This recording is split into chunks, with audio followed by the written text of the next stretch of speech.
it do? It's your boy Lontae. You can follow me on all socials at Lontae the Great. As you know, welcome to the No Sales Podcast. I'm here with my boy. What up? It's your boy Almighty Tev. For those who don't know, this is like our 5th time doing the intro. About time we got it right. I'm snitching too, bro. They got to know, bro. Man, bro. But yeah, what up? Yeah, never give up, even though John Cena gave up. That's what I really wore this for. We're not gonna. That was AI, bro. He didn't give up. We're not gonna speak on that. All right, no, I'm just trolling. But yeah, no, speaking of which, bro, we might as well start the whole podcast off with that. I mean, we just gonna recap SmackDown, Raw, SmackDown. But John Cena hosted WrestleMania. How you feel about it, bro? I don't like that they announced that 3 weeks prior towards the show, because I don't even want to go no more, because like, I don't know, bro. If I knew ahead of time, like months back, then yeah, I probably would have went. But I think that's like a desperate pull. They didn't think about that till like last week. Because like they usually don't have hosts for real. Yeah, they stopped doing the host thing, and then it's like a celebrity pool. Like watching Raw, watching SmackDown, they grab it for celebrities. Like people saying like WrestleMania is not this, WrestleMania is not that, because of all of the different like quote unquote statures of it and everything. But like, yeah. I think so now they just trying to grab for celebrities. We can get more into it in a second. But yeah, that's what I'm saying. I think when it comes down to it, they trying to get more into the like trying to make it bigger on a bigger scale. I seen like some stuff, like I just seen a clip earlier. I think maybe you showed me the clip. But it was like Jade Cargill was talking about how she wanted to put women, like bad women, cute women, in the front row, try to attract more male audience type thing, and they deny her like trying to do that. Like I don't know what was to it or whatever. I don't know the details. You know, WWE is a little different than a lot of other companies when it comes like to the details behind the scenes. But yeah, no, that was it. But like I said, I think they are just trying to figure out ways to grow the product, because the core audience not bought into kind of what they selling right now. Like again, Jelly Roll. I ain't gonna lie. I'm gonna cut you off. Like they wonder about what they're selling, but them damn tickets are too expensive, bro. It costs an arm and a leg just for the nosebleeds, bro. No, that is true too. Imagine how much it is to be like in the 100 sections, bro. Like it's way too much, bro. No, that's definitely true though. That's definitely true. But that's what I'm saying. They pricing out the hardcore fans, so now they trying to find the cash hungry or cash, like people that got cash that's gonna dispense and buy into the product quick. But yeah. I don't know. I think it's working with certain people, but I don't think it's working with everybody. I feel like Jelly Roll is becoming forced. Spoiler, but like I think Lil Yachty had he might have overdid it in some parts, but like he knew to it. So like I think he did well for like his first time out there. It's just like but that's what I'm thinking. I'm thinking like all of these people, like even John Cena. Not to say like John Cena's not involved in wrestling, but he's not a wrestler no more. He already made it known he's not planning to wrestle for real no more. So like, if that's the case, like it's like a celebrity pool thing, and I don't know. It's just a little strange to me, but I get it. I mean, I kind of wish sometimes they would stick to being more of a wrestling company, but I mean, I get that they also are an entertainment company, so I get it. But yeah. And then before we get into the recap, because he gonna be all throughout the recap, so we might as well speak on this now. Somebody that me and you both thought, what is this? Who is this? Why is this? So to speak, type of thing. But has ultimately like been like one of the better things at each show, both Monday and Friday. Danhausen, bro. Like when we both was at Elimination Chamber.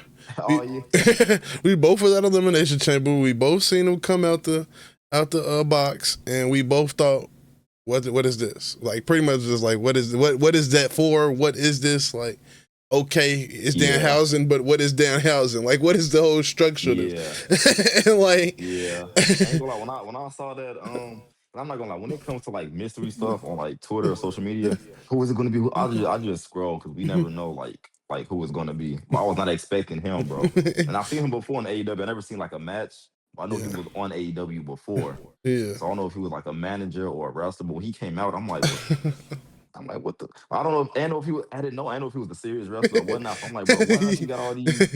Like, what's going on? He Yeah, the women. Yeah, the like, women. The spark. Yeah.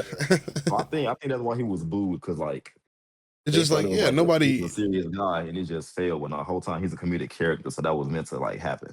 But my thing is, he's probably in the latter of in the later of these shows leading up to WrestleMania, he's probably one of the most over things and better things going on within the show.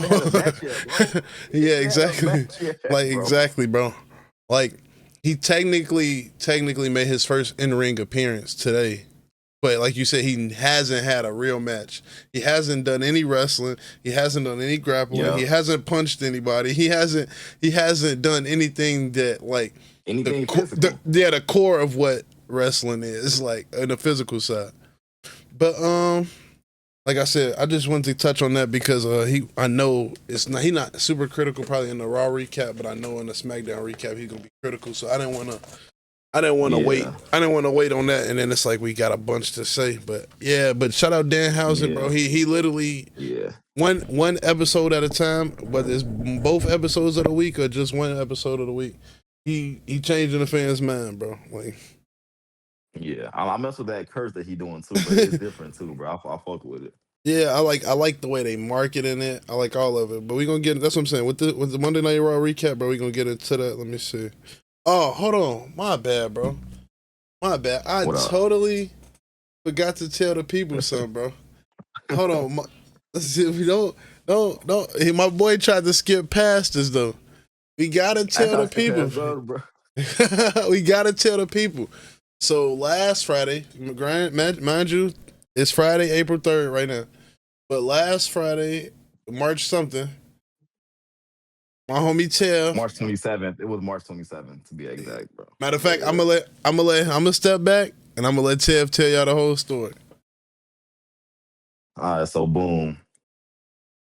Now I'm trying to think, like, should I like talk about it and then tell them what happened? Or should I just go straight? I'm gonna go straight to the point, bro.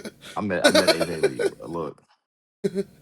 This ain't AI neither. People thought it was AI. I'm like, it's not AI. I have 3 different photos to prove that it was real, bro. Bro got physical. Like, look at my face, bro.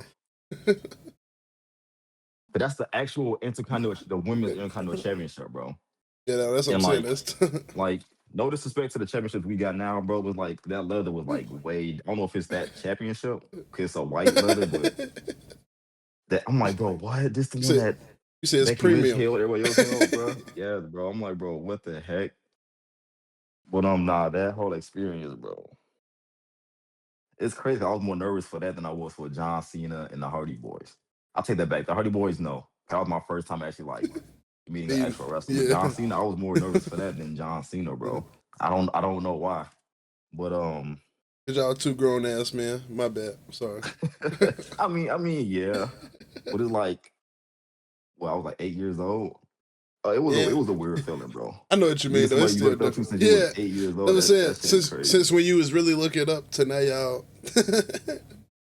Yeah. And then meeting AJ, that's different. It's like how can I say it? I don't want to compare her to Chris Brown. You know how women be with Chris Brown. That's bro. But again, it's a crush, bro. It's a certain level of a crush. It ain't like you know necessarily. You're not infatuated or like obsessed with her, but it's a crush, bro. Yeah, right, bro. Yeah, whatever that is.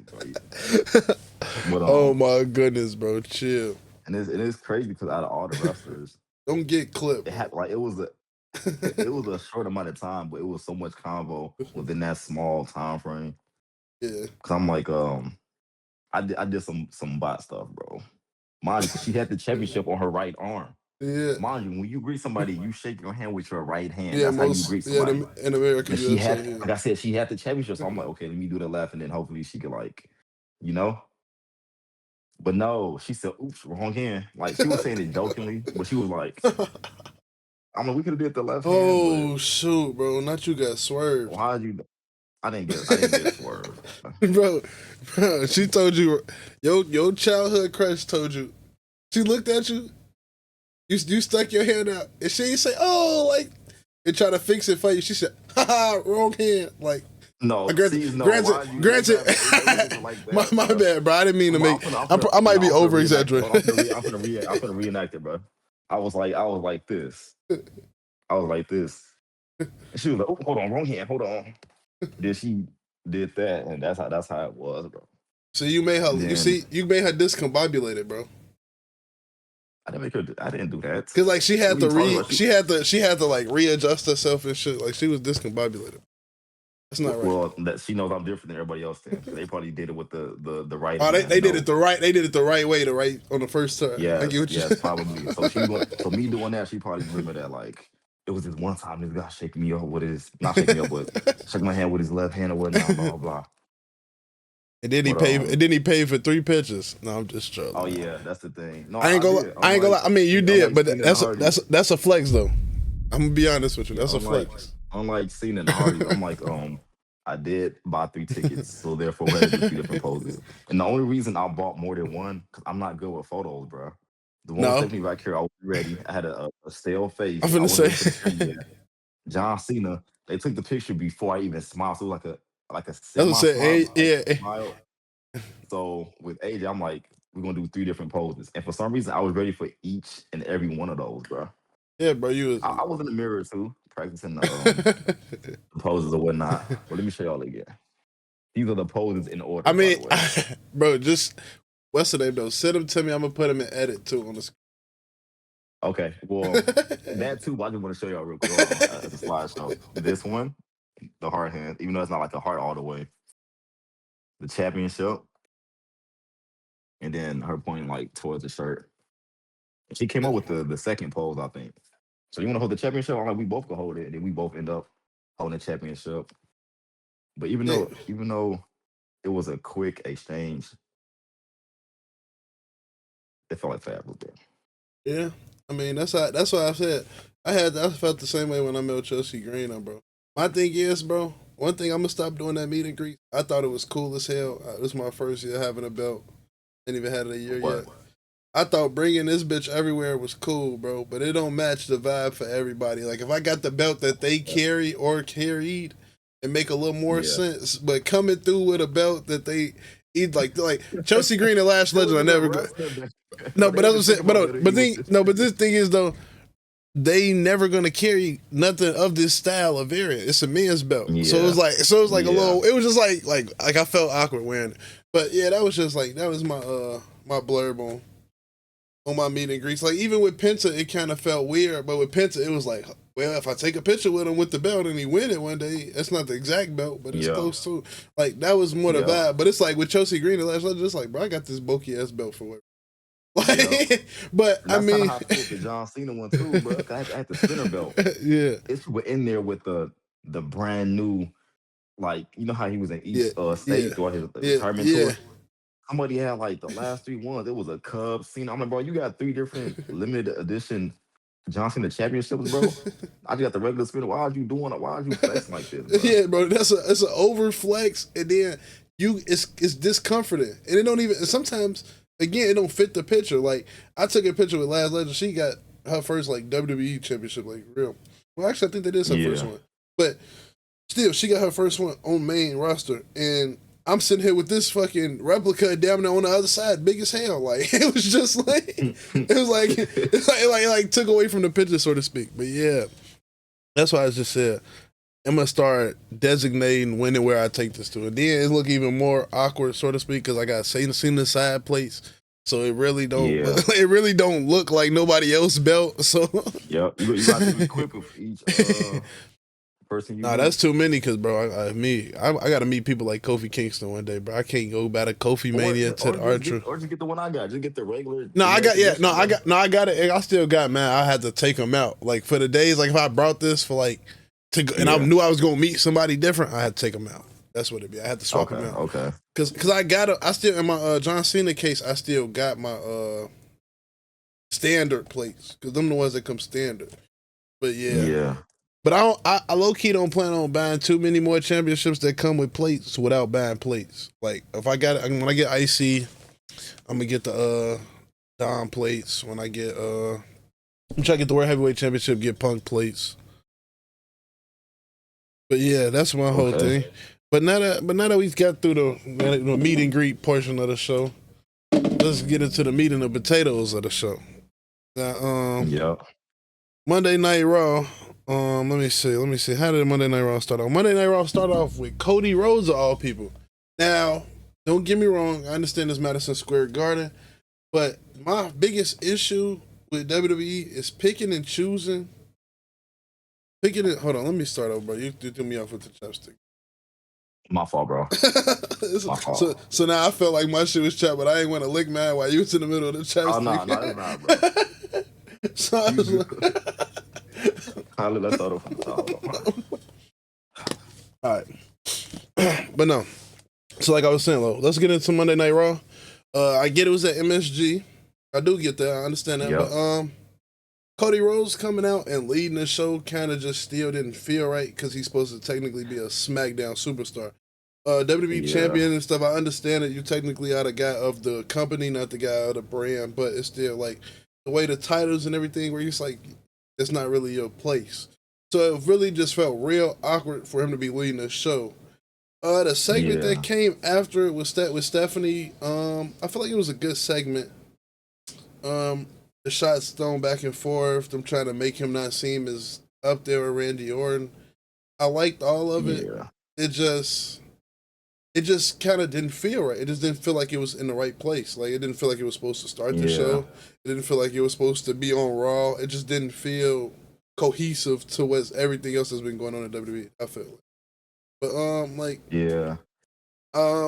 the "you're not your father either" line, it kind of rubbed me two different ways because I'm like, WWE was probably a little bit better when her dad was around, but everything that her dad has done, I don't think we want to be comparing her to her dad. No way. That's what Cody lost me. I'm not gonna lie, that's where he lost me. Yeah. Now that segment kind of threw me off, bro, because I like the fact it took Stephanie to warn Cody who Randy Orton is. Mind you, Cody's been there throughout the whole time, so he knows what Randy Orton is. Like the fact you have to have Stephanie tell you that, like, I don't know, bro. Because Stephanie,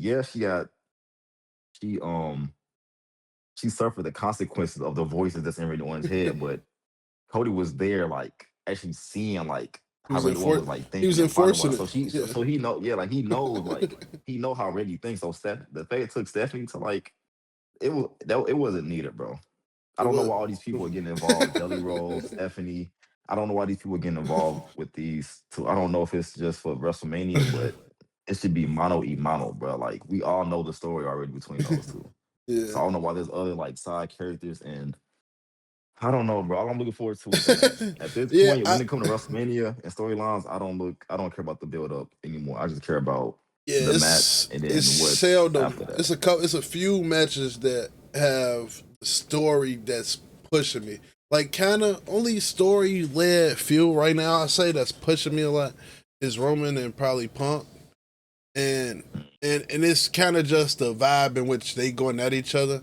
I don't want to skip too far ahead, so I'm not going to talk too much more about it. But I'm just saying, like I said, it's just that essence in which the feud carry. Like they coming out really sending shots at each other. They coming out really trying to like go to like jousting before they going in the ring. Like, but they're the only match on the card that truthfully feels that way. The only other match that feels that way is probably Oba and Brock, but it's a little slight physicality to it. That's my number one anticipated.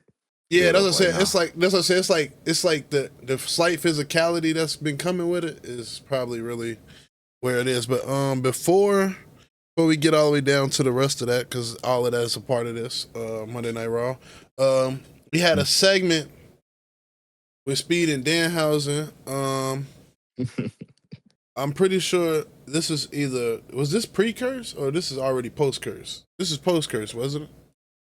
Yeah, this is post-curse. Oh, you talking about Speed, right before the tag team match. This is post-curse. Yeah, this post-curse. It was bringing legitimacy. That's what I felt like. I felt like Danhausen cursing Speed was probably, of course we know it's scripted, but it's probably it brings a lot of a more legitimate look because Speed is a person that does content and he can sort of speak certain things, but he can also certain things can also go wrong naturally. So it makes for the curse to seem legitimate in real life and on the program. Outside of yeah. That's what I'm saying. It makes it seem like a substantial thing. Like if you get cursed by Danhausen, if I go to a meet and greet and I get cursed by Danhausen, like, oh shit, I gotta be careful. Yeah, that's what I'm saying. That's how the curse feels, because it's Speed with somebody to bring that look. So I like that. I like the aspect of what they was doing with that, and like how Speed was so worried about that. The thing was that they doing that I like the essence is giving like slight movie feel, like the Easter egg feel, but I don't know what the grand picture is.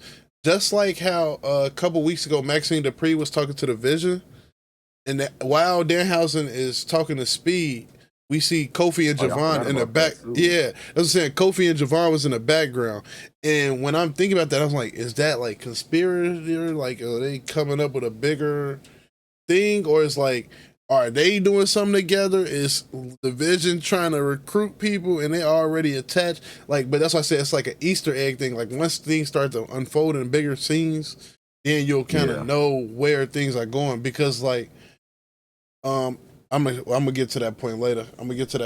But it's just like it feels like an Easter egg in a way, like and for certain things. Yeah. But and I'm gonna say this about Danhausen too, bro. Like his curse is powerful, bro. His curse calls the Usos one of the greatest tag teams of all time to lose a championship, bro. Yeah, that's how strong his curse is. Like it led on to Speed. Yeah, putting himself in jeopardy.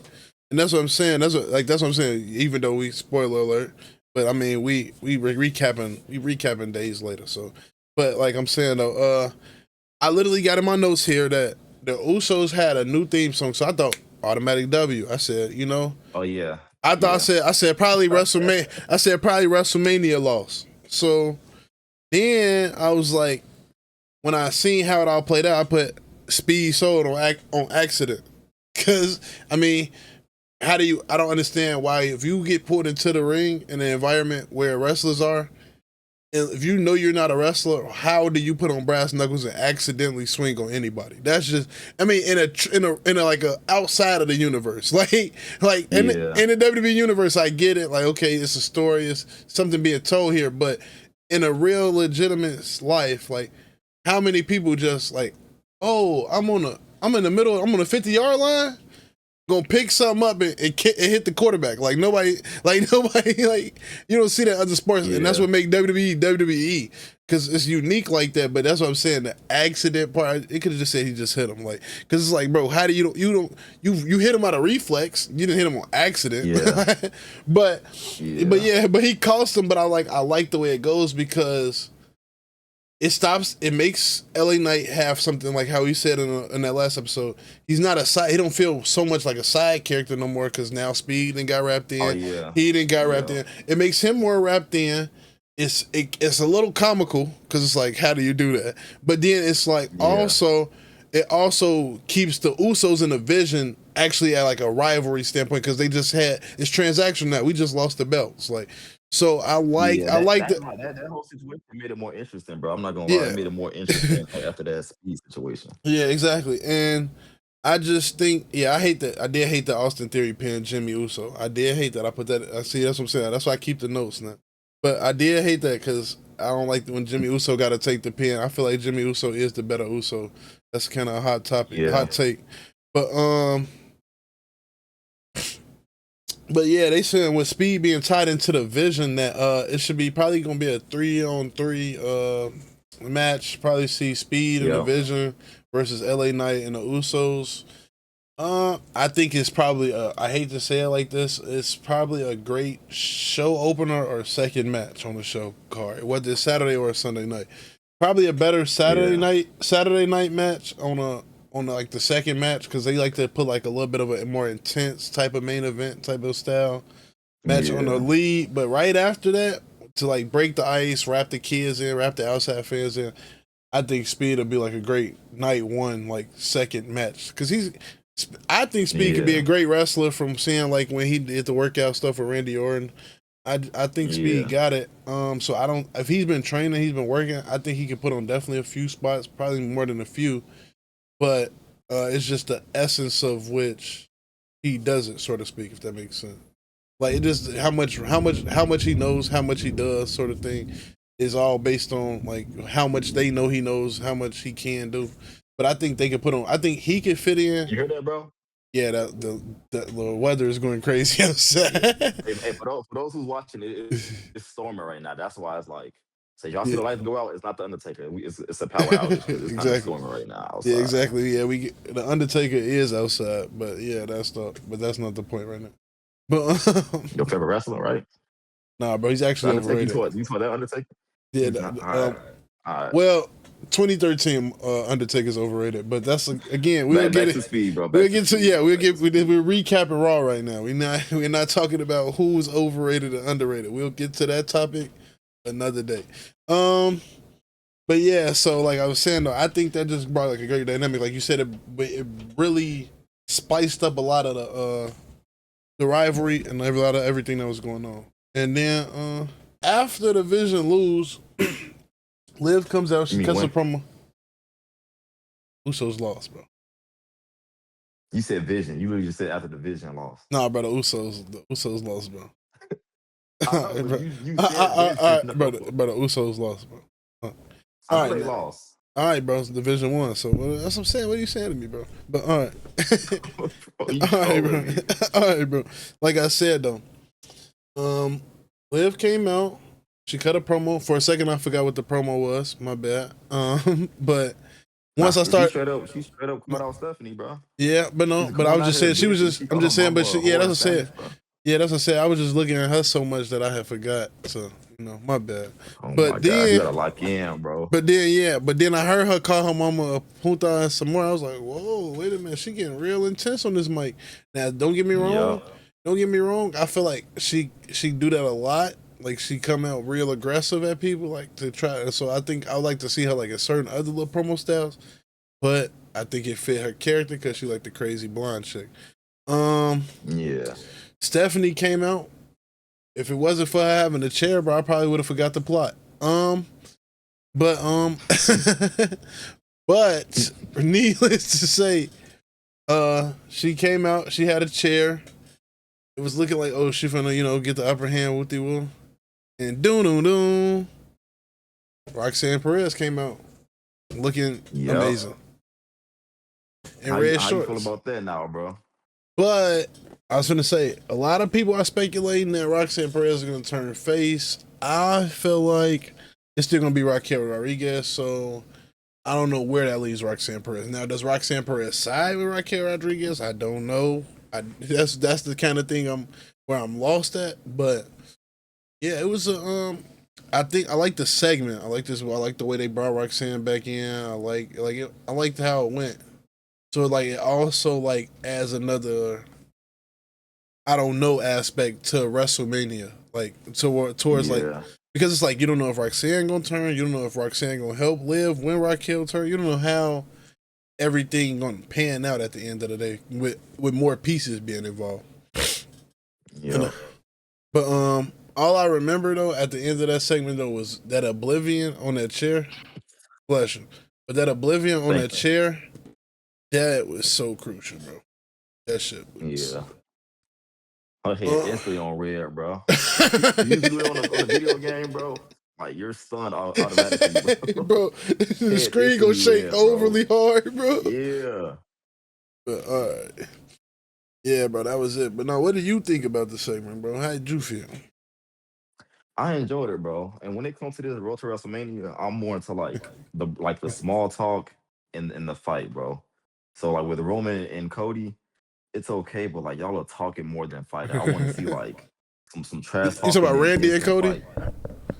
Randy and Cody are Roman and CM Punk, and don't try to finesse me like I just finessed you. Yeah, you said Roman and Cody. That's not this year, bud.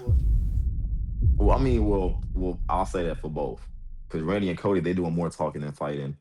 So is Punk and Roman, but they're fighting more than Cody and Randy are. But they gotta start doing more of that, bro. More fighting and talking. Cause we already know the story between all these people, bro. Yeah, especially I feel like I feel like in a few like where Randy and Cody is, I feel like you definitely need to do less talking because it's more it's more emotion already there. So if you play up why like we got to keep them separate. Is they really went from like best friends to better rivals. I think it gives it a better aspect. With Randy and CM Punk, I kind of like it because it's like a mind game. It's like they keep trying to one up each other. So I like how they physicality revs up, but it's like Cody Rhodes only gets so far on Randy Orton as far as like in general, and that's kind of where I don't like that at. But after we had the Liv and Stephanie match, we had Bayley and Lyra versus the Irresistible Forces. And what I will say is I do still like the women's tag team a lot, but the storyline, that's what I was just going to say. The storyline of it is tiring because now that they like switched the scene and like Rhea and Io is out and certain people, it's like less of a wrestling like tag, and it's like they just keep going to brawls. Like the brawls are just brawl. Like you know most of the matches are gonna end in a brawl because first of all, one of the teams that's involved in it is freaking always out there before the match even start or coming out a couple minutes into the match. So like when it became a brawl again and the Bellas and Charlotte and them came out and they became a brawl, it was understood it was gonna be a fatal 4-way tag team match, but I didn't like that aspect. I just didn't like, and personally me, I don't like the aspect for anybody more than Lash Legend. Like, don't get me wrong, everybody trying to get on a car, I get it. But it's like her first WrestleMania, it gotta be split with 7 other people. Like, not to say that she's not gonna get no spots. She the bougie bully. She really got like a skill set that's unmatched. Like even for Nia Jax to be a monster next to her, like they like 2 different monsters. So like it's like she gonna get hers. She gonna make it. She gonna make some moments on the card. I feel like it's just again she's splitting her spot her first time with 7 other people. But but I'm more entertained for the after the fatal 4-way tag match. I want to see kind of who wins it because I don't think it's going to be the Irresistible Forces, even though I wouldn't mind them winning. But if it's like the Bellas or who's the other team I'm thinking it is, Bayley and Lyra. I kind of wonder where that. Alexa? I think they're the first team that's going to break up out of this 4-team thing. I think they're the first team. I think after WrestleMania they lose, and somehow they going on to like separate. I think Nia Jax and Lash Legend might be close to next on that list, but it's like a little more. The only other way I could see it not being them next is if Bayley and Lyra actually are the team that like turn on each other somehow, like at WrestleMania or right after. Yeah. But them the three. Them the only 3 teams. Like the Bellas, I don't see. That's why I think the Bellas win it because I think the Bellas are more prone to stick together longer than the rest of those teams. Yeah, they're more of the cohesive unit compared to the other teams, bro. Yeah, so that's where I was thinking with that. But but I think it'll be entertaining. I don't think it'll be bad. I like all the wrestlers in it. I honestly think.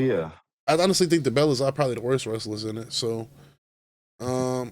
so I think I just think this is gonna be a good match. I'm not saying the Bellas are bad wrestlers either. I'm just saying like when you look at like in ring ability, I just think they got the But then after that we had the Brock versus Oba stuff. It was a segment. Bro. It was a segment, but it was like a really just like a hype thing. It's like a something that gets you hyped for the match.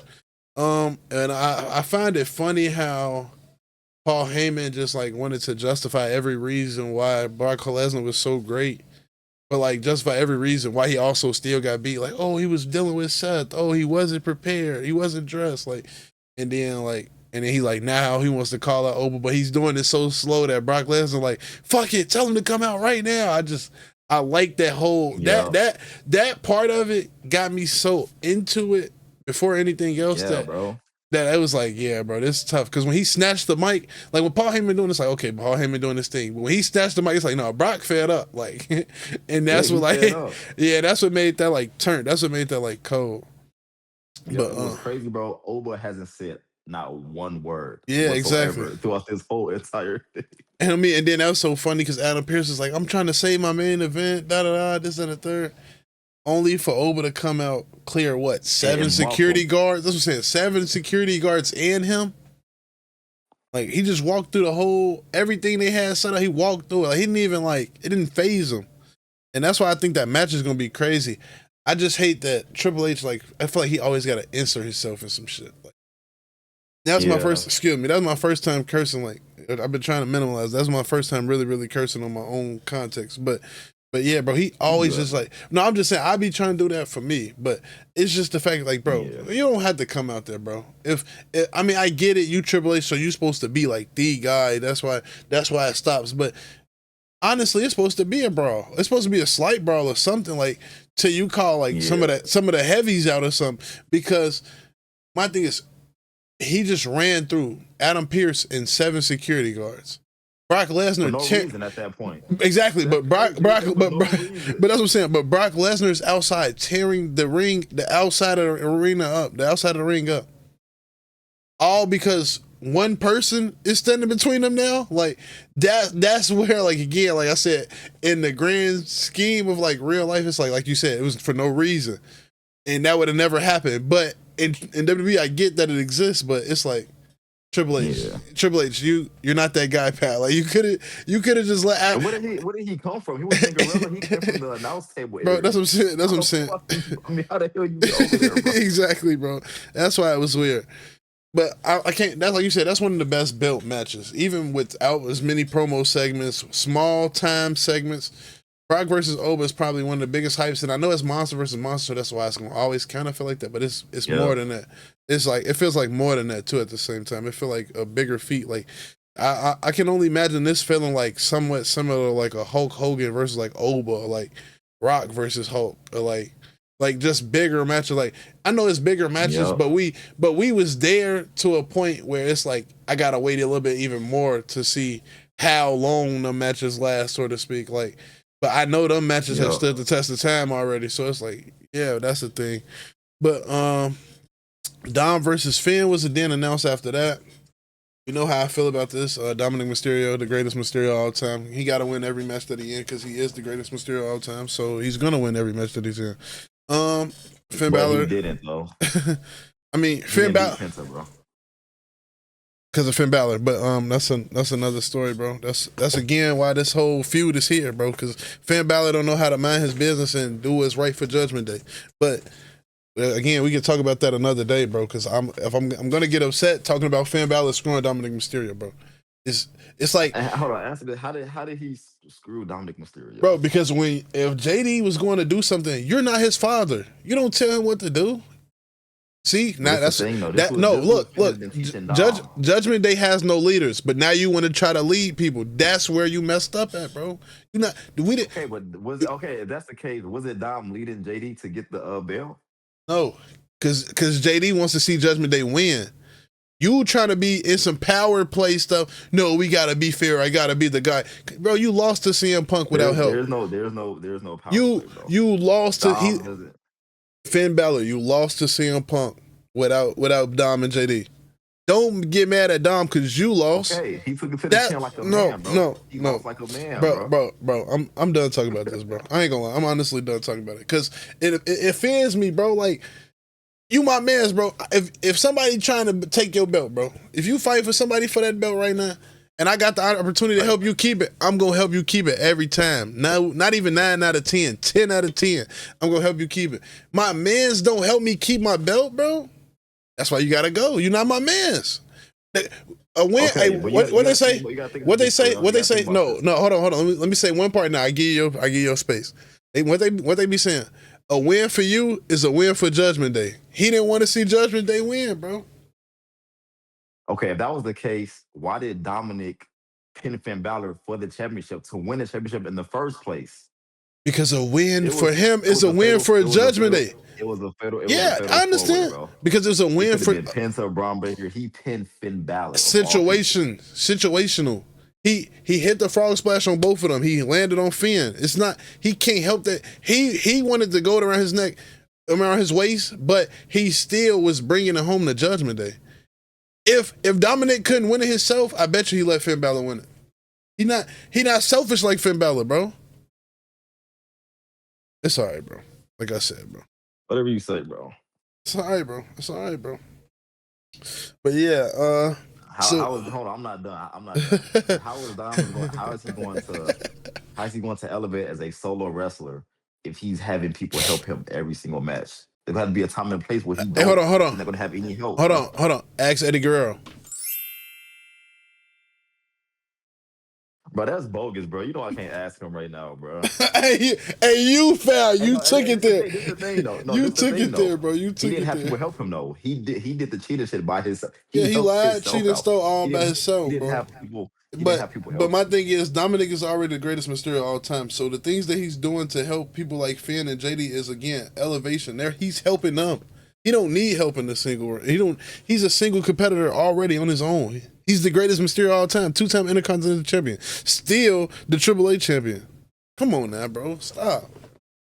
And are we not gonna talk about how he won it the second time too? How many people have held the AAA belt in WWE? No, only Dominic Mysterio.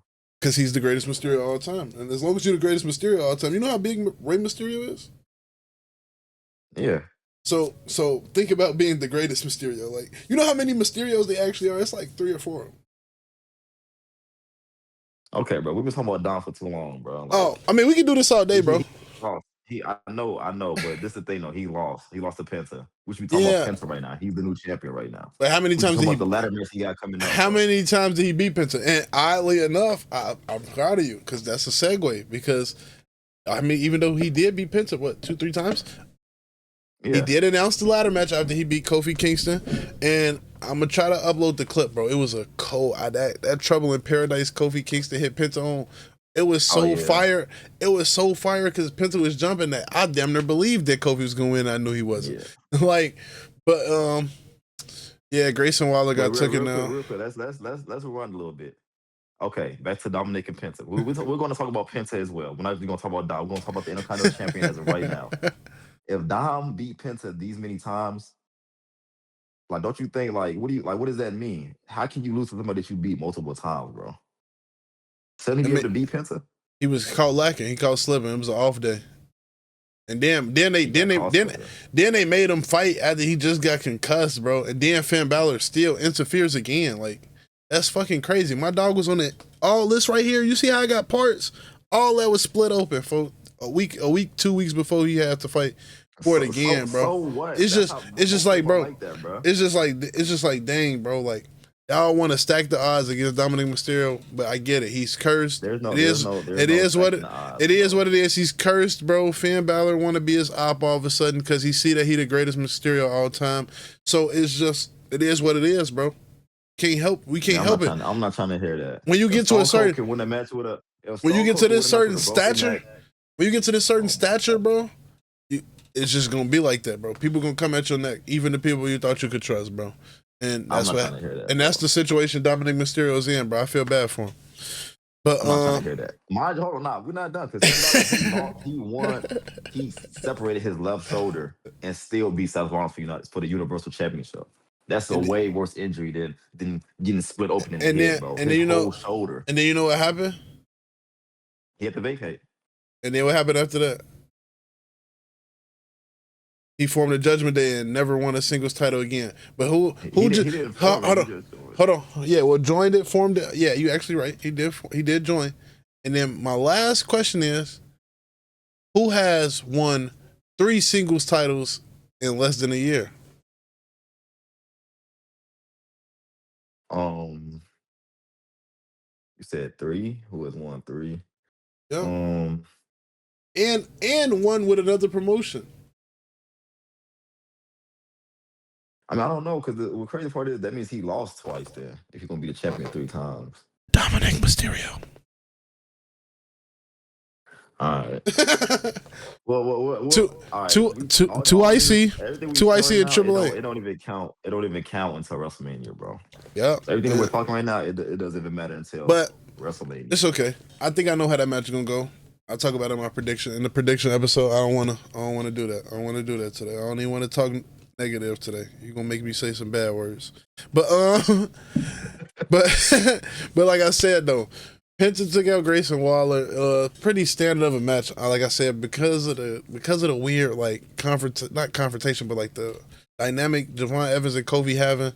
I feel like this is why this is happening anyway. But like I said, on the back end of that, they announced that they had an IC title match with. It's gonna be a ladder match. It'll be Penta, Javon Evans, Dragon Lee, Rusev, and JD McDonough. And in a way, I feel like if Javon Evans wins, that's kind of where the other side of the Kofi shit can tie in. But I don't think Penta losing that fast. I just genuinely don't. Nah.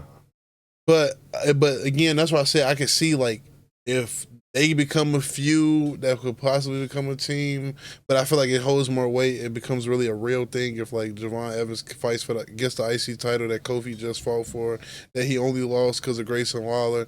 But then like Javon Evans, but I feel like it might become like Javon Evans gets close and it's like Kofi like, oh, I could have turned you, into what it would have took. I feel like it's going to at least be like some to that nature with Javon Evans because I feel like Javon Evans gonna get his just due. I feel like out of everybody there, besides probably Penta, he's probably has the biggest star quality on the rise for WWE. So I feel like he's probably gonna get the most bigger spots other than Penta winning the match.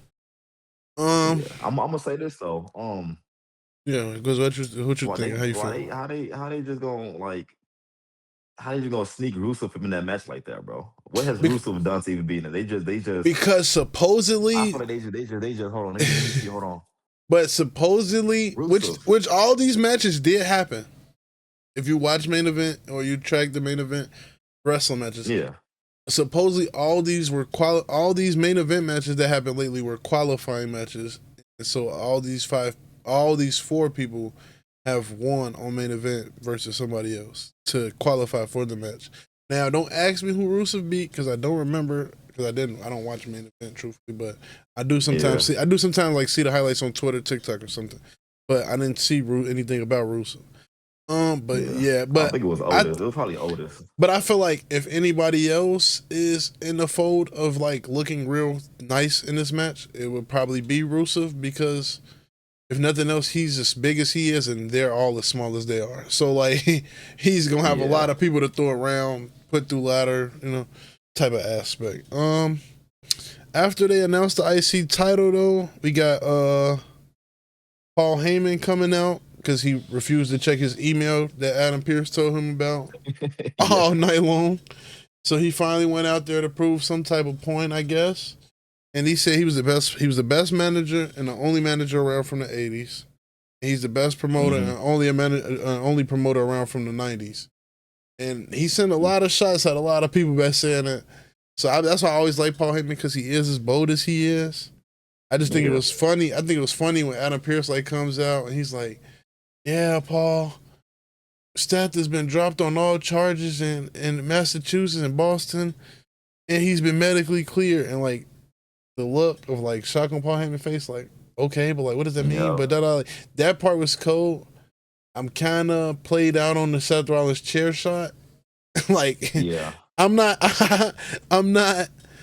Okay, I get it. It's like when this comes, he gonna sneak up behind you, chair shot. Whether the music hit, whether he just pull up, it's like kind of like a Sting type of Undertaker type of thing. It's just I'm tired of the it's like it's been overused lately. But and then the biggest thing was I'm so mad we never got back around to the pod before he came out, but because I figured it out later. But Gunther, who I was telling you, they said probably would be the 1 match higher, but I feel like Gunther's only like a 1 match higher because Braun Breaker himself's medical clear date probably is closer to WrestleMania, so they can't clear him for a match guaranteed. So they probably have him interfere once he's closer to being cleared or is cleared. That's how I kind of see that whole thing playing out because I can't see Seth Rollins come back and just losing overly clean on a comeback, especially someone as protected as he is. But Gunther's also just as protected, and he not at WrestleMania though. Yeah, not at WrestleMania. 2 years ago. Yeah, that's what I said. Not at WrestleMania and not against certain. Uso last year. Yeah, that's he it. Redeem himself this year. That's what I said. Not against certain people either. But that's why I still feel like you said, he gets the win, but probably not as clean. Because like Braun Breaker, somebody have a infected. I know Braun Serene not coming back that fast. His injury timetable was too. Yeah. But yeah, so that's what I can see from that. And then after that, we had the Raquel Io thing, which I mean, I think they just really putting Raquel up against certain top competitors, mostly Io, to kind of submit like her dominance and her strength before they kind of put her in the main event scene. But I want to know what they want to do with Io. And this is spoiler alert for the little quick SmackDown recap that we're gonna do. But Io got the Rhea stuff that she want to be involved in, but then she want to save Kairi Sane, and I feel like she kind of in a weird spot regardless. But needless to say, she got cost that match by Raquel because of Io, like, and like that's why I mean no because of Io, because of Kairi and Asuka's fucking beat, because they tit for tat, they back and forth, and that's why I'm like, this is like crazy to me, but I just want to know like what's Io real next push gonna be, or like what's her like, because like you could put her in a story feud with Asuka for trying to save Kairi Sane, or you could put her in a spot where she like kind of just there to help Rhea. But it's kind of like, where is she really at though? Like, is she trying to help Kairi? Is she trying to help Rhea? Is she just gonna help everybody? Like she gonna be like Meechin, but instead of a kendo stick, she gonna have something else, and she just gonna come out and save everybody. But until June or something, around before SummerSlam start up. I don't know, but that's why I feel like Io kind of lost. Not she lost, but I feel like they kind of lost with Io right now. And after that, went into Roman Reigns and Punk part 4, 3, somewhere in there. I think honestly, out of this whole thing, probably other than Speed and Danhausen, it's probably the best segment of the night. It was crazy because the segment wasn't even that long, but but Roman Reigns comes out, Aura Farm Reigns. He came out to the slow entrance. I think he came out to the slow entrance. He get ready to speak. CM Punk kicks up. Yeah. I know he spoke. He said Madison Square Garden. CM Punk said, "F that, I'm coming out." You see, he had the tape right hand. Yeah, exactly. Only right hand to you. Boom, boom, boom. That's what I said. I caught, bro. My notes right here, bro. I called him Psycho Phil, bro. Yeah. He turned to Psycho Phil last week. Yeah, but he get power bombed on the table and he just if somebody's laughing if he did that, bro. But no, bro, he cracked me up though because he beat him. They trying to break it up, go to sleep. I'm like, okay, bro. He break everything on the table, put him through the table. As he hit him, Roman Reigns. I said, bro, I said, this man really lost his mind, bro. And that's what he got me. I said, and then he's sitting there just crisscross applesauce, just there. I said, bro, I said, somebody get him some real help. I understand y'all say this is scripted and everything else, but no, get him real help. He got something else going on with him. Yeah. But yeah, that was it for the Monday Night Raw. They want the old Punk. They say they want the old Punk, but they tired of the old man Punk. Y'all don't want that CM Punk to come back, though. Yeah. He's not like... He too unhinged. He's not gonna hold nothing back, bro. He's not. Yeah, that's it. He just too unhinged. But getting into SmackDown, Randy Orton had already told us that we were gonna find out who he had been talking to on the phone. He comes out. He came out first, right? He cut a promo. Not tripping. Randy Orton came out. Yeah, he came out. He cut a promo. He spoke to St. Louis. He talked about getting 15. Cody Rhodes comes out. They start to have a quick brawl, so to speak. Cody Rhodes is getting the best of Randy to an extent. And then we see Pat McAfee. The thing I didn't like most about the Pat McAfee thing was, not even that it was Pat McAfee, was where was the surprise factor? Like, so to speak. Like, he came out, RKO everybody's shirt already on. Like, no jacket. No... Yeah, it was like a WWE My Rise cutscene. Yeah. Exactly. I'm like, bro, what? Like, it was a little too, like... I was confused, bro. Yeah, it was, like, too random. But the type of voice that Pat McAfee was, I did kind of like it. I didn't like when he said attitude era out of every era, but it was Yeah. a. I'm a ruthless aggression kind of guy myself, but but it is what it is. But I like the fact that he kind of like they trying to have like a. It's almost like they in an anti. They're not a heel, but they're a heel because like it's almost like a Killmonger effect. Like they anti system, so they kind of don't not look that completely like a heel, but they are the bad guy. Yeah. So I like the aspect because now it's like Randy can still be cheered, but still be the bad guy. But it's like I don't think Pat. I just don't think on a grand scheme. I don't understand why it was Pat McAfee. But maybe because it's like Randy Orton I'm is. not. Maybe it's because Randy Orton is already like Randy Orton, so it's like Pat McAfee, you know. That's But what I I'm saying. don't. They don't need Pat McAfee at all, bro. Like I said, they don't need these side characters, bro. Jelly Roll, Stephen McMahon, Pat McAfee. This is between Randy Orton and Cody Rhodes. I don't know what this got to do with Cody Rhodes. Not, what Pat McAfee is doing, he basically saying what the IWC is saying, bro. Like Yeah, Cody exactly. Rhodes, we tired of Cody Rhodes being champ. Like he just saying that, bro. Like it should be about Randy Orton and Cody Rhodes, not about Stephanie Jelly Roll. It should be just. I ain't like it at all, bro. I ain't gonna lie. Out of I all the like. people, Pat, we don't. No one I'm a takes Pat him McAfee serious, fan. bro. That's what I'm saying. I'm a Pat McAfee fan, so I like Pat McAfee himself. I didn't like the spot they put him in. Like I feel like that was, like you said, this is such a huge feud. It's almost like Rock jumping into Cody Rhodes shit last year. Like John Cena could have went here without Rock, and it would have felt a little more like something because like the Rock bailing out of it made it feel less like it was serious. Like where Yeah, and I feel like Pat McAfee jumping in this makes it feel less like it's so serious. It makes it feel more like what are we doing? Like yeah. I don't that whole segment. I'm like, bro, and this is the opening segment too. So yeah, it's like, but that's because it was such a big like who is it? Who is it? But the segment to me that upset me the most that was born to me that was pointless a little bit, but I got it was probably Meechin versus Rhea Ripley because like we kind of knew how it was gonna turn out. I didn't yeah, expect. we knew Rhea was gonna win. Come Yeah, on now. yeah, exactly. But what I didn't expect, like I didn't expect it to go to a full match, but Yeah, but I knew that eventually they're gonna try to jump Rhea or something to that extent.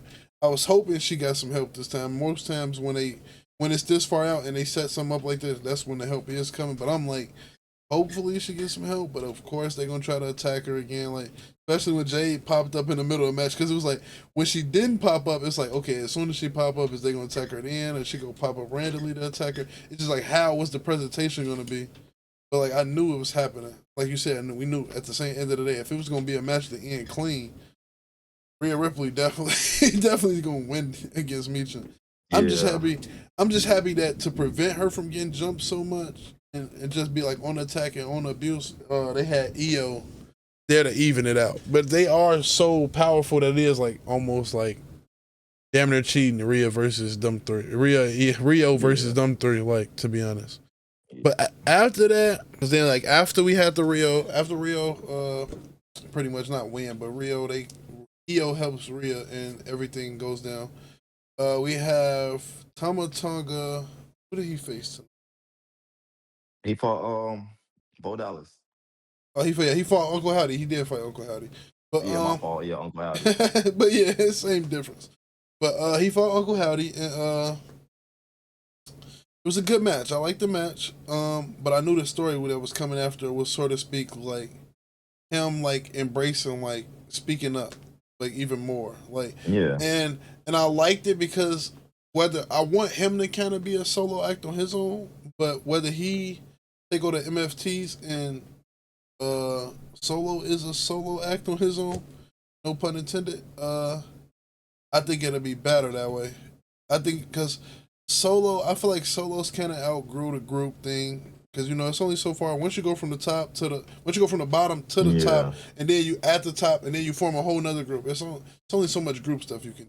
Especially yeah, he's doing 4 or 5 man teams. He's not doing like a tag team. Like you can kind of step out the tag team, step back in, and play that like a yeah, D-Generation X or something. But you can't really play a faction. You a leader of the faction too. Like a complimentary piece, like as a champion or something, you could do that. But the guy you're not gonna can't keep just doing that. It's gonna get boring. So I feel like Yeah, Tama Tonga gonna be the guy. That's why he stepped in and told him like let him have it, and that's why like later on in the night he was like, let's chase gold. But I feel like where Tama Tonga is either gonna snap and get the MFTs to switch up on Solo, or where it all goes down is in this like where they supposed to get rid of the Wyatts. Like I feel like in getting rid of the Wyatts is where they collapse. However they collapse, I don't know how they collapse, but I feel like that's how they collapse. But I think it'd be good for like Tama Tonga to really like push the U.S. title scene, or like Solo push the like WWE title scene. Like I think it'd be better for them. But yeah, what you think, bro? I feel like Tama Tonga should get a solo push, bro. Because, bro, you got to think of it from like a common sense point of view. Why are y'all fighting over this lantern? You're not going to gain. You don't gain nothing from having the lantern, bro. So Especially why when is we going to just, keep getting on your? They're as I gonna said, keep getting especially on when we your lost tail if you gold. have the lantern, bro. Yeah, that's what I'm saying. That's We what I'm lost saying. gold behind this shit, and you still not even worried about the gold. You worried about the lantern. That's how I can feel Tama Tonga point, and that's why I said when I'm thinking about it a lot, I'm like, okay, like yeah, I can see why why he against Solo, not against Solo, but how this is gonna pan out, because it's like he and I think, and that's why I think it's gonna be like a Solo push, but he's like gonna be in that mid card scene, and he's still gonna have them, like the MFTs. I feel like he's gonna still, because the only reason why I think he gonna still have the MFTs is because it fit better. Like they all do the face paint, like everything just go together cohesively. Whereas like if you take one person out, he can't wear the face paint by himself, and they still wearing face paint. Somebody got to stop wearing. So I feel like it's easier to kick Solo out. He's just like the new leader, but like he's like in that like U.S. mid card scene for a second, kind of see if he can go main event. But like you said, that I don't. The Lantern thing it's going to have to be the purpose. Like him trying to beat the Wyatts is going to have to be the purpose, because it's a lantern. Like you said, at the end of the day, it's a lantern. It's nothing more. It's nothing less. It's a fucking lantern, and he keep wanting to chase beating him for that. I think one of the most entertaining parts of the night happened right after that. First, it started off with Sami Zayn asking about like Pyro and stuff. Now that he's the champion and stuff, he wanted, like, so to speak, his due diligence. But instead, while he's asking for like his due diligence, we hear Trick Williams music, and Trick Williams come out with Lil Yachty. Now Lil Yachty he messed up the all white essence, but he got a fat ass Tommy Hilfiger logo on his back. Yeah.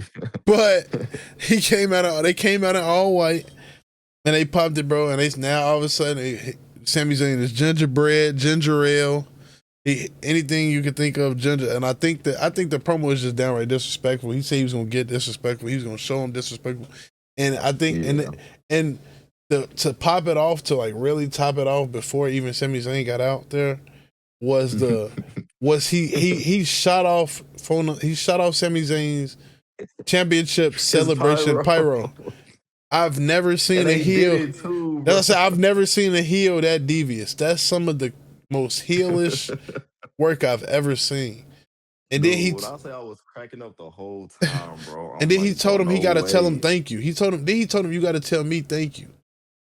Yes, bro. That's crazy. Trick don't even have the championship. He said he just do the pyro. He doing it. He just doing it for free, bro. Waste your bro pyro. Bro, that's what makes it so funny, dude. That's what make it disrespectful. That's what I said. It make it funny, disrespectful, all that. But then Sami Zayn come out. He speak on how like pretty much Trick Williams is being disrespectful, and he gonna make him pay at WrestleMania. Then Melo come out because Trick Williams tell him like, Sammy, you got this belt because of me, and pretty much like, and so then Melo comes out. But I like how they played it, because Sami Zayn was the guy like, stop taking advantage of people, and now he's Mr. Take Advantage. Trick Williams hits him upside the head. He takes advantage, and it's like now he's like being hypocritical of himself, but it's like character development. And as far as Sami Zayn goes, it's probably some of the furthest character development we got in a long time, because Sami Zayn, a lot of times they kind of just put him they just kind of say like, oh, like, yeah, you're the underdog, da-da. So it's like nice to see him be like, no, forget that, I got to get mine a little bit too, and I think that's cool. But Like, yeah, what you think, bro? How you feel? Like, what you think about Sami Zayn and Trick and Lil Yachty and Melo? I mean, I ain't gonna lie, it's interesting now compared to last week. I just don't like the fact that Carmelo Hayes didn't put in work since I'll He say put, since January. yeah, Well, those said the okay, most work. December, Yeah, really. the most said the most Yeah. work because he Yeah, fought he put in Dragon the out most work twice. just for the yeah, bro. That he it's just it's not fair that he just like he could at least walked into the WrestleMania with the championship. I don't mind the triple threat at WrestleMania with Carmelo Hayes as the champion. I don't care if he lost at WrestleMania. It's the fact that Yeah, he just got like that how he just snatched the championship and gave it yeah to Sammy, bro. yeah that's the part that got me. And then they didn't want to like include him. That's why I'm happy that he cooked and got himself the rematch. And we'll talk about the match in a second. But like, I'm happy he cooked, got himself the rematch. And I just wish it would have went a little better. But after that segment when they announced the match, we got Cardona and Aleister Black, which I'm honestly starting to. Let me get this out the way, and then because it was pretty predictable. They talked about the hand, they talked about the wrist the whole time, and he just he had a little bit of upper hand. He got an upper hand a couple times, but for the most part, he just attacked his wrist, beat him, and it was over with. And for Aleister Black, because he been taking so many losses, I understand. Like, okay, I understand that part of getting him a win, but I Who don't like Alex? yeah.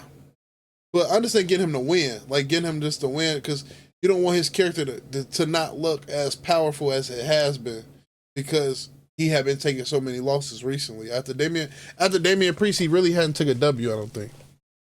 Oh no, And yes, it's yes, he has. who He beat Sami Zayn. He beat Randy Orton.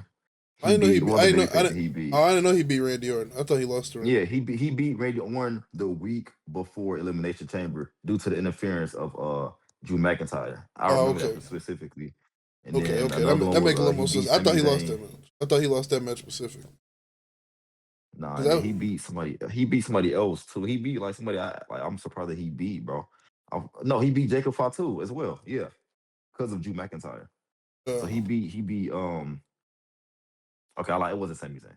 It was Jacob Fatu, Randy Orton. It was another babyface. I don't think it was Sammy though. But yeah, but even though it was due to interference, he still won. Like he yeah, still I get what you mean, won. but that's my whole point. But that was my next statement. Is like I'm kind of fed up with them jobbing out Matt Cardona, bro. Like don't get me wrong, he's like a main event jobber, but they still got him jobbing out. Like he jobbing out to like top end guys, bro. But every match is like a loss. I don't think he took a win yet because he came back. He lost to Trick Williams in the qualifier. He Yeah, he lost to somebody else. Plus, he lost to thank somebody you, else. And then, no, he beat Kid Randy Wilson. Orton. Yeah, he only beat Kid Wilson, Yeah, and he got that's pretty probably much it. more. I'm gonna say I think he got 5 or more matches. So that's still kind of crazy. As somebody Yeah, as good as his character was on the Indies, as like I said, he walked in. They put him in a elimination chamber or whatever that was, qualifier or fatal. It was just a fatal 4-way, whatever. But they put it was that's what it yeah. was. It was a qualifier for the fatal 4, whatever. But they put him in all these matches just to now job him out. So it's kind of crazy to me. Uh, we did get a segment with Damian Priest and R-Truth, because R-Truth had told the Miz and Kid Wilson that they could get a tag team match because they were cursed. So Damian Priest, Yeah. so Damian Priest asked R-Truth about it, and R-Truth told them that he only gave them the match because Oscar cursed them. And that part is why I had to include this whole even part in the segment as much, because Yeah. Oscar running around with face paint cursing people was probably one of the most like funniest statements and like things that stuck out to me from the whole night, because Oscar is running around cursing people. It's crazy. And even when Damian Priest say, "No, you mean Danhausen?" He says no. And so I'm thinking like, okay, this is where the plot twist is. Danhausen's finna curse them. Now it's like double curse. No, bro, he didn't. He never pulled up. So then that's when I was like, oh, we might. I wonder what's gonna go on. I figured the Miz and them were still gonna lose, but I just wonder what's gonna go. Oh yeah. But I mean, if you got something to say about that, other than that, we could go back on to the next point. No, I just found that segment funny, bro. I don't know how people like when it comes to our truth. I don't know how you could like have a straight face with him like in a segment, bro. Exactly, bro. I just Literally. can't. I'm behind. I'm watching on TV and I'm trying not to break character. And I'm watching the TV, bro. So I Bro, know it's hard for them to that's what I'm keep a saying, straight bro. face, bro. Because like the segment just seemed like, oh, like it is talking about fights in the fight, and then he said, "You don't see Oscar. Oscar been running around cursing people." Like, bro, I'm like, bro, how did he even think about that? Like, I don't know, bro. yeah, but then Charlexa and Lyra and Bailey had a match. My bad, Charlotte Yeah, and Alexa. For people that don't know, that's Charlexa. But Charlexa had a match against Lyra and Bailey. It was pretty typical. I was happy to see the match actually end like in a clean win. yeah, It makes me feel even more like Lyra and Bailey might win since they lost clean on a SmackDown a couple weeks before WrestleMania. But yeah, I kind of still knew that somebody was gonna attack somebody, so it kind of did surprise me that it was the Irresistible Forces, but I wasn't too shocked because I knew somebody was coming. I just thought it was gonna be more so like I just thought it was gonna be more so like the Bellas or somebody else that was like spiteful. I thought it was really gonna be the Bellas, like spiteful team, not the champions. But yeah, but that's what I said. It was again. It's like it's getting boring because it's getting repetitive. But at first, it wasn't boring because it wasn't so repetitive. It was actually refreshing. It was probably the most refreshing thing on the TV. But now it's like I said. I kind of want to see more of where it ends and less of where. Yeah. How you feel about that, bro? Before we go on. That match, I did not see that match. I was in the shower, so on. I honestly didn't see that match, bro. I mean, but honestly, I'm not gonna lie. No offense. I had a feeling it was going to end. I had a feeling it was going to end in shenanigans. So I'm like, let me just go ahead and get in the shower. That's what I said. Honestly, I know how this goes. It was a good time to go ahead and take your shot. Yeah. What's so funny about the curse and Danhausen and everything else is Danhausen actually offered before their championship match to uncurse the Miz and Kid Wilson as long as they let him come down to the ring so he could win the gold with them. But yeah, Kid Wilson seemed willing to like be uncursed. He was willing to probably see what Danhausen was talking about. And it was like the Miz had like epiphany. He was like, no, don't come to the ring. This, that, and the third. He was just like real against it. And so then it goes into the match.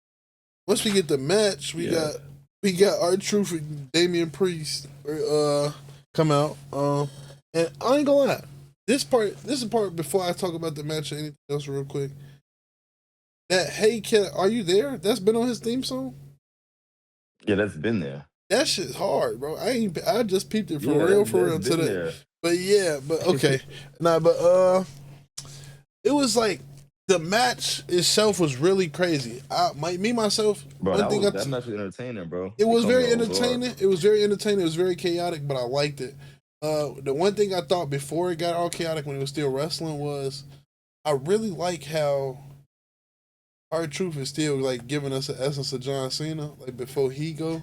It's like he didn't really like overly switch his gimmick. Like he's always switched his gimmick to the Ron Cena type of character, but like he overly doing it now. Like he got the sweatbands himself. He makes sure he always got the shorts and the knee pads. It's just like super fitting. Like I said, he been kind of doing this since like around Judgment Day, even a little bit before. But like how balled in now that he balled in, it's like it's immaculate. Yeah. But after that, after so much wrestling, things get a little hectic. Damian Priest and The Miz? Damian Priest and The Miz was down. No, it wasn't. No, I'm tweaking. Damian Priest and Kid Wilson were down.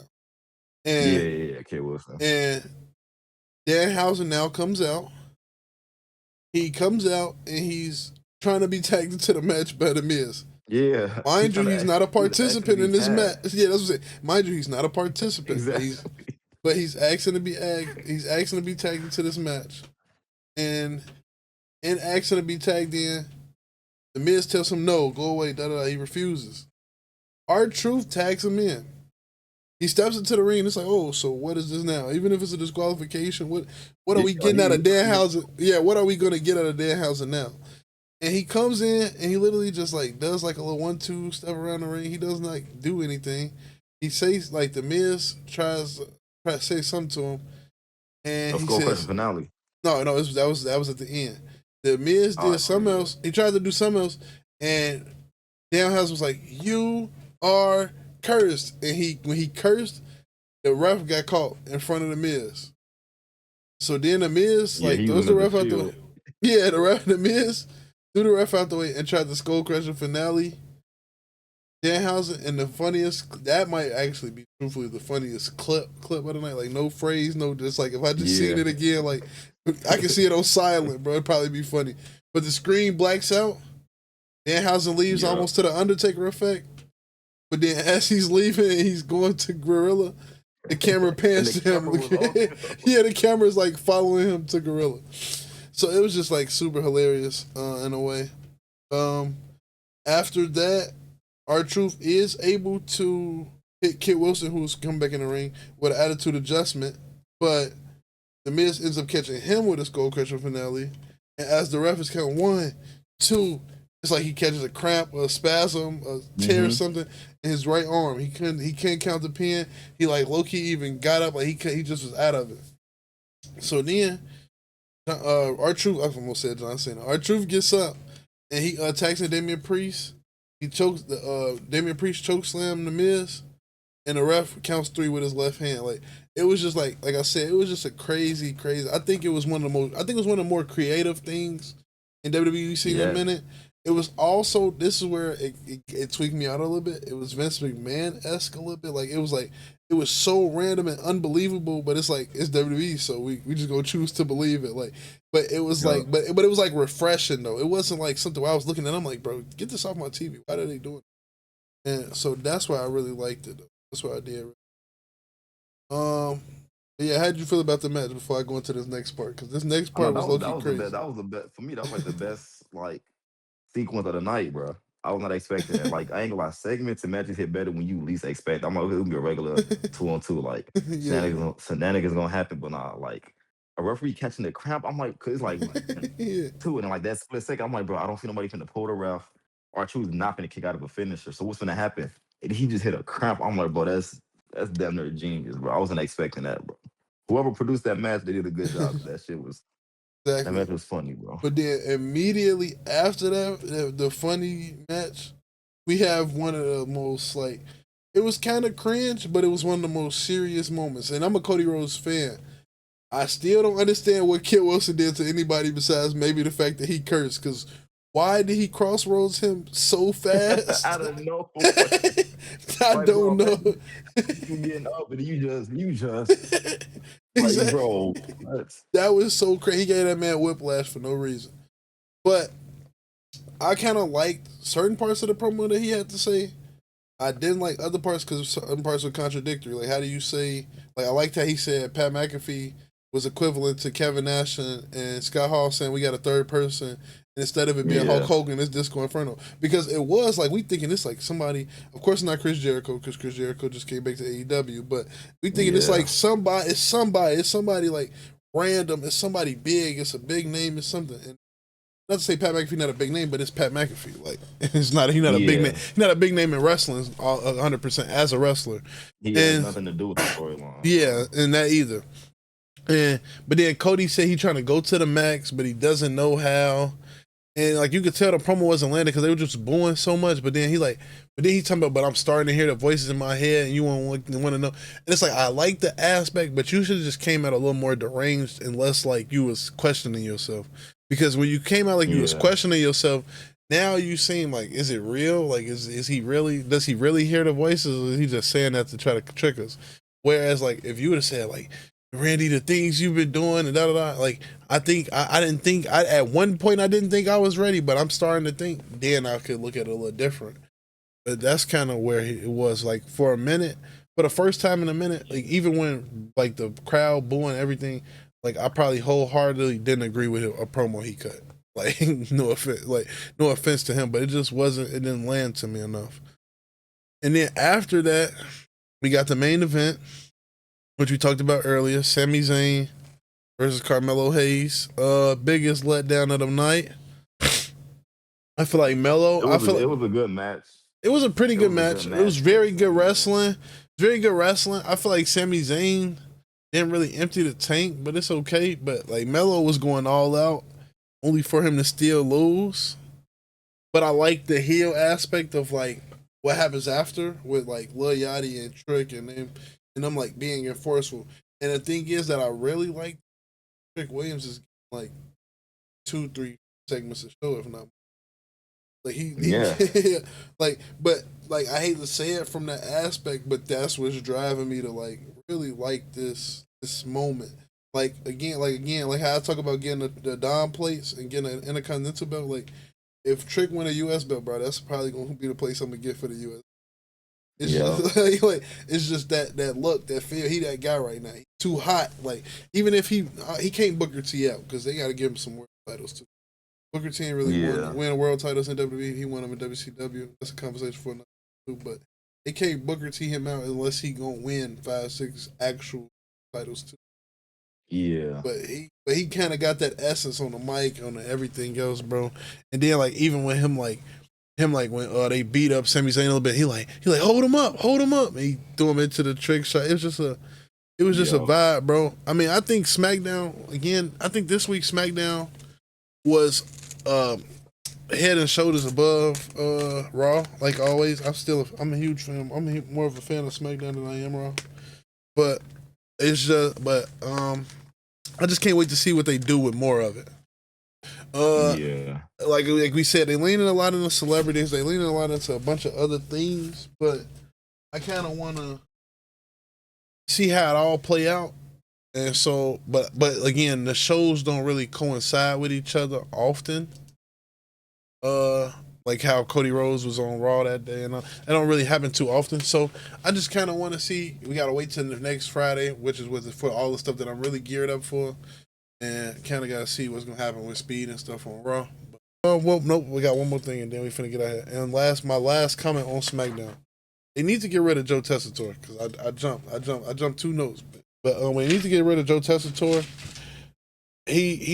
Wade Barrett trying to carry by himself, and I'm sorry, Wade Barrett is not a person that lands a whole lot. So they need somebody. They need somebody that can help carry his in between. But Joe Tessitore likes to keep a lot of dead air, and not that there's nothing wrong with dead air, but it's like dead air has to allow the match to be great, like in order for you to care about what's going on the screen, and it's not necessarily like that.